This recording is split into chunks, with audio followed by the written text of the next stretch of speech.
హెచ్ఆర్పిడబ్ల్యూఓ TV channel ప్రేక్షకులకు హెచ్ఆర్పిడబ్ల్యూఓ సంస్థ తరపున హృదయపూర్వక నమస్కారాలు తెలియపరుస్తూ ఈరోజు మనము చర్చించుకునే అంశం వచ్చేసి సరూర్ నగర్లో గత కొద్ది రోజుల క్రితము కిడ్నీ రాకెట్ కేసు అనేది ఒకటి వెలుగులోకి రావడం జరిగింది.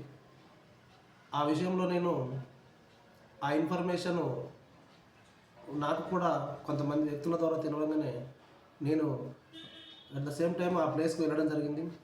అక్కడికి ఏసీపీ గారు, పోలీసు బృందం, డిఎంహెచ్ఓ గారు వీళ్ళందరూ రావడం జరిగింది.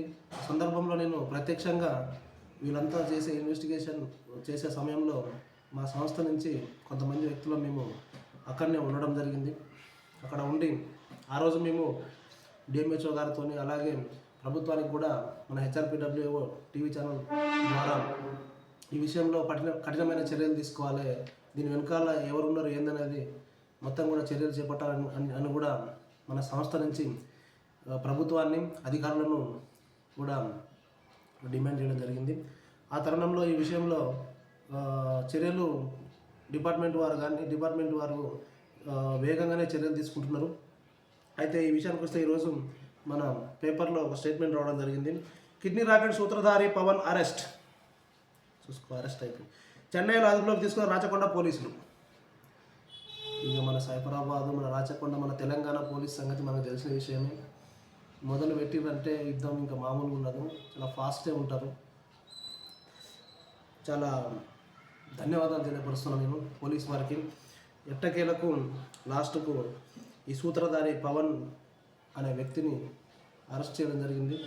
ఇక ఇప్పుడు అసలు ఏం జరిగింది, వెనక ఎవరు ఏందనే దాన్ని కూడా మన పోలీస్ వారు తొందరలోనే వెలికి తీసి మన ముందుకు మీడియా పరంగా, పేపర్ పరంగా తీసుకురావడం జరుగుతుంది. అయితే పేపర్లు ఈరోజు ఏమి ఇచ్చారంటే, అలకనంద ఆసుపత్రిలో జరిగిన కిడ్నీ ట్రాన్స్ప్లాంటేషన్ దందాలో ప్రధాన సూత్రధారి విశాఖపట్నానికి చెందిన డాక్టర్ పవన్ అలియాస్ లియోన్ను రాచకొండ పోలీసులు అరెస్ట్ చేశారు. అతడితో పాటు ఈ దందాకు సహకరించిన మరో వైద్యుని కూడా అదుపులోకి తీసుకున్నారు. నెఫ్రాలజిస్ట్గా పనిచేస్తున్న పవన్ కిడ్నీ దందాలో కీలక సూత్రధారి అని పోలీసులు గుర్తించారు. అలకనంద ఆసుపత్రిపై దాడులు జరిగిన తర్వాత అజ్ఞాతంలోకి వెళ్లిన పవన్ చెన్నైలో ఉన్నట్లు గుర్తించిన రాచకొండ పోలీసులు అక్కడికి వెళ్లి పవన్ను మరో వైద్యుడిని అదుపులోకి తీసుకున్నారు.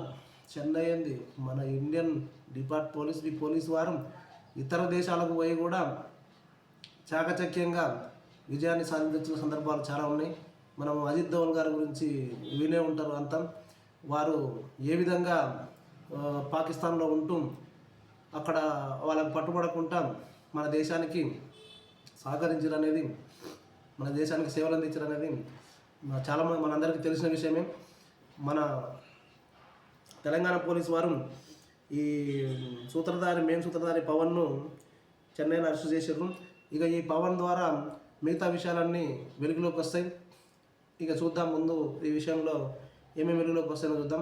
పోలీసు వారికి మేము రాచకొండ పోలీసు వారికి మా యొక్క హృదయపూర్వక ధన్యవాదాలు తెలియపరుస్తున్నాం. అలాగే ఈ విషయాన్ని పూర్తి స్థాయిలో ఇన్వెస్టిగేషన్ చేయాలని చెప్పి ప్రభుత్వం వారు కూడా స్పందించి వెంటనే చర్యలు చేపడుతున్నారు. కాబట్టి మన రాష్ట్ర ప్రభుత్వానికి కూడా హ్యూమన్ రైట్స్ పిడబ్ల్యూఓ సంస్థ తరపున ధన్యవాదాలు తెలియపరుస్తున్నాను. Thank you.